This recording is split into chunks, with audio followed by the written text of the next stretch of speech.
Hey everybody, Chuck Barone.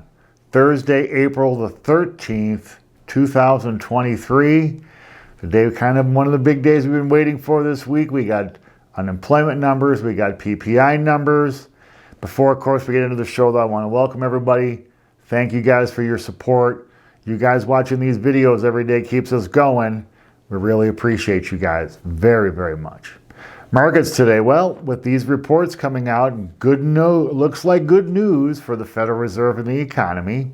Stock market rockets up today, man. Great day for stocks.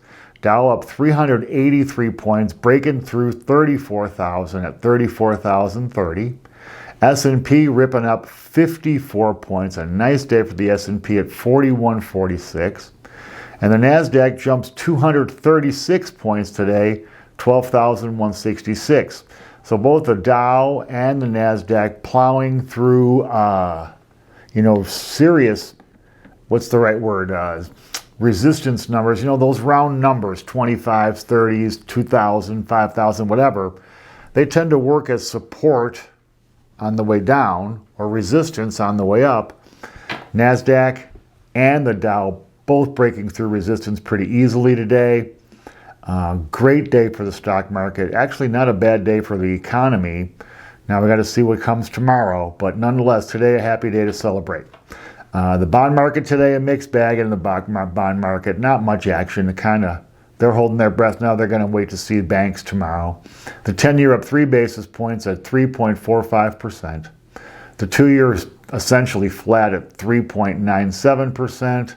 So now we got the spread, the inversion narrowing again. The bond market, really not much direction right now. Everybody's anticipating this quarter-point hike, even though futures now starting to discount that hike. It was well above 75% just a couple of days ago. People believed that there would be a quarter-point rate hike on May the 3rd. Now that's down to 60%.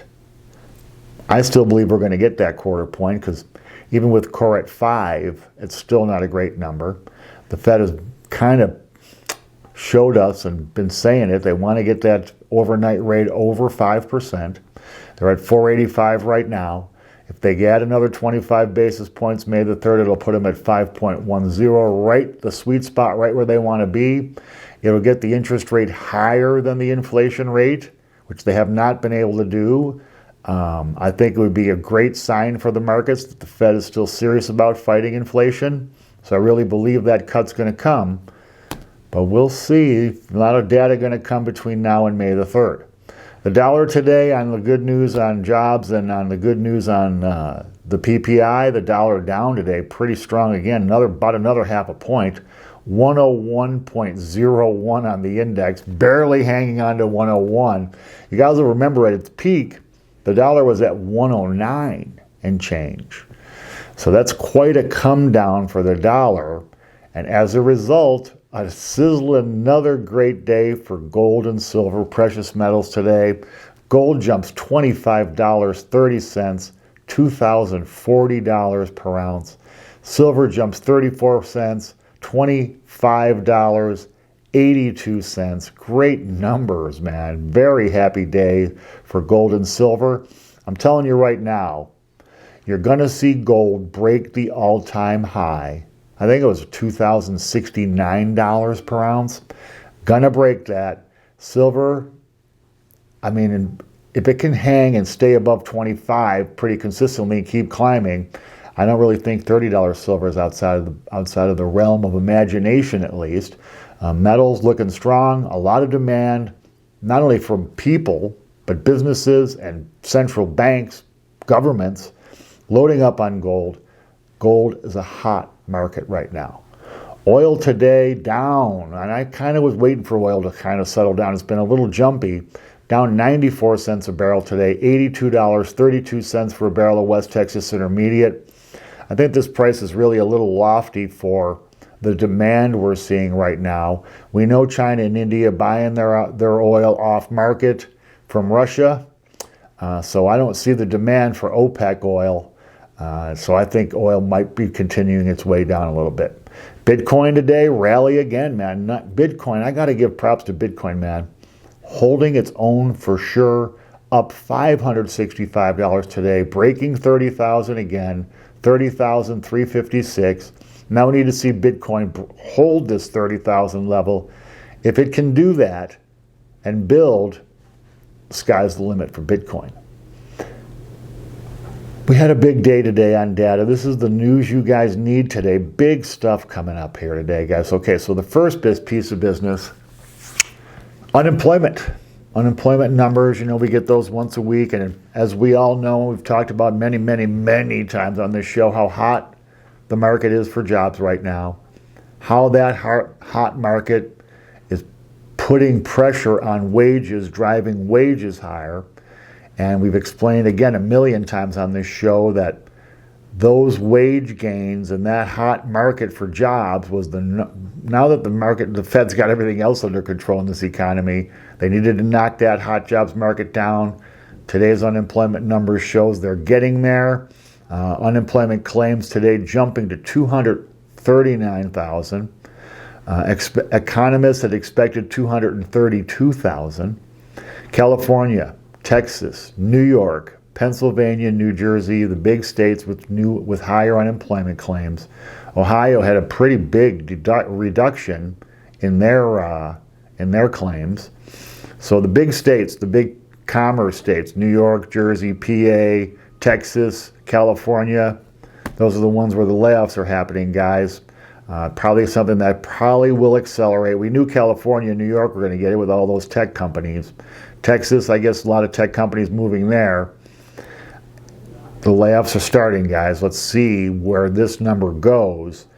I think that what I read today, the Fed would like to see the unemployment claims number around 270,000. I guess that's the Mendoza line, the number that would indicate that there's a deterioration in the labor market, even though with numbers going from 190 to 239, that's a pretty big jump.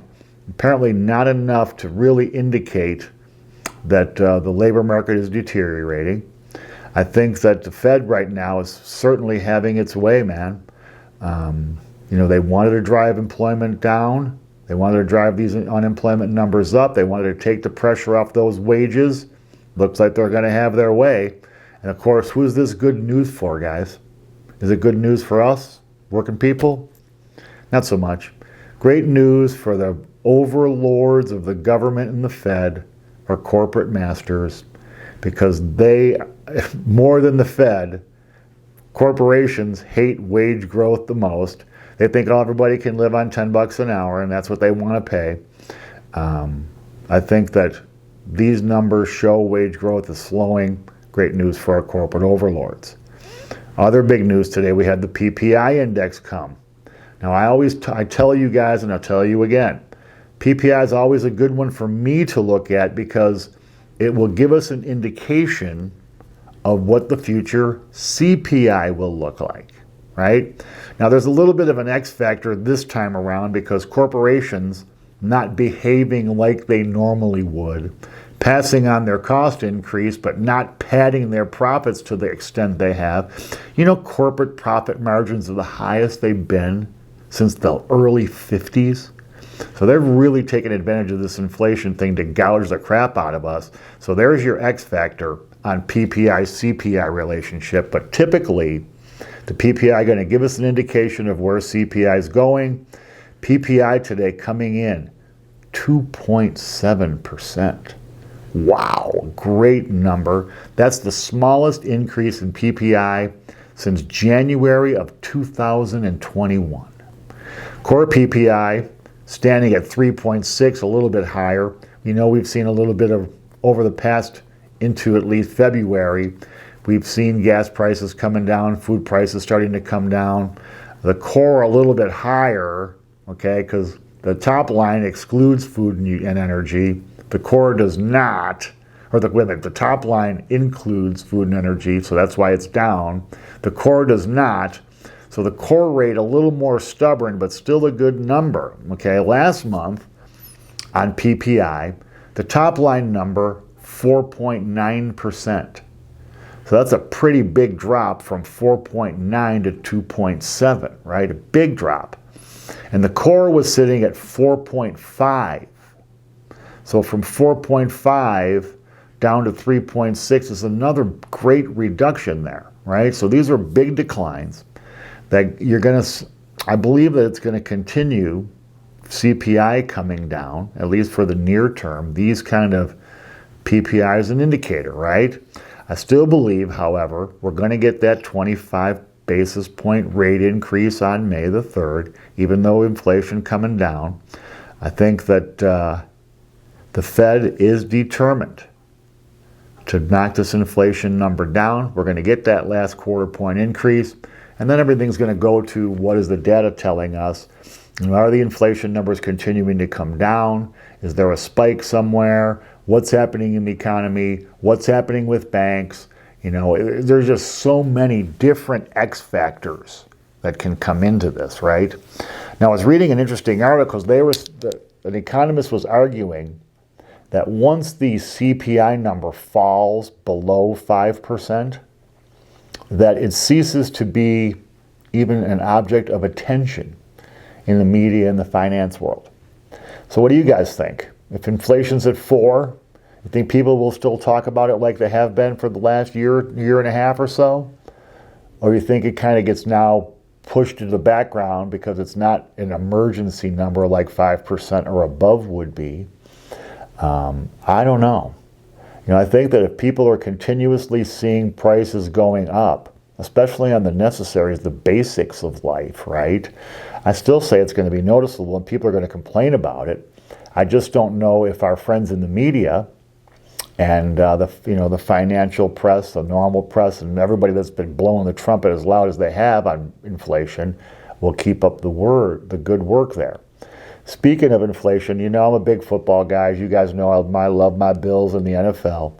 I was reading an interesting article today. Dan Snyder, the owner of the Washington Redskin Commanders, has an agreement to sell the team for $6 billion. $6 billion for a football team. He bought the team in 1999 for $800 million, so that's quite a return. Plus the pleasure and the money he made over owning that team these last 23, 24 years. So good for you, Dan Snyder. The rich get richer, guys. And us working schmucks, well, we get to keep slogging along and praying that our overlords in the government, the Federal Reserve, and our corporate masters are going to have a little bit of compassion for us and throw us a little crumb here or there, while schmucks like this friggin' Dan Snyder guy are making $6 billion, man. It's crazy, crazy, crazy times. Before I go, though, a couple quick ones. Gold and silver, guys. Rocking and rolling. Keep... I'll tell you right now, you're going to see gold hit a 13-month high today. Very soon, maybe even by the end of this month, you're going to see that, and the record may not hold, but you're going to see the record for gold change from what it was to the new record we're going to set here any second. Silver is going to completely continue to climb. Silver being the beginner's or poor man's gold. You know, if you can't afford $2,000 to buy an ounce of gold, you know, go spend $100 and buy four ounces of silver. Go spend a couple hundred, buy some silver. Buy some of this stuff. Get it stacked up, guys. It's going to continue to rise. And there'll be some volatility there, but the pressure is on upward pressure, not downward. And it doesn't look like we're getting as much interference from our friends in the banking business and the government as we have. So I think if they let gold and silver run, we're going to see some pretty remarkable numbers. Now that's pretty much it for today. Just a quick heads up that tomorrow, going to be a big day. We're going to get earnings. I talked about it yesterday. Right now, the Fed, with these numbers we got today for unemployment and PPI, it's looking Goldilocks here, guys. The perfect scenario for the Fed. So tomorrow completes the picture. If banks are still lending, if banks are still earning, if their profits aren't collapsing by more than is expected, I think that kind of circles the square for the Fed, and they're on their way to their scenario they looked for. So we'll be here tomorrow to bring you guys these earnings numbers. It's going to be fascinating to see where the week finishes. We'll wrap everything up. It is not Good Friday tomorrow, so the market will be open, guys. I appreciate your support. I appreciate the time you guys pay in these videos. We're going to make some upgrades to the show. That's coming soon. I bought a new backdrop too. We're going to get rid of New York. We're going to put Vegas up back there. And we got some changes coming to the website. Of course, if you haven't looked at it, I have my little fictional $10,000 portfolio. End of the month, we'll be making our first change to that portfolio if anything's called for. Keep an eye on things here, guys. We're going to keep it going. We're going to start to advance it, make it a little bit better, more useful to you guys. Rather than just ranting on my typical stuff, save money, invest conservatively, my rants. It's going to be a little more useful for you guys and give you guys a little more specific ideas, and what I mean by what I say when I use these basic generalities like invest conservatively. Anyway, guys, that's it for the day. We appreciate your support. As always, if you like what you're hearing, hit the like button. I'm going to get online here in a couple of minutes and answer some of your guys' questions and comments. We really appreciate you guys.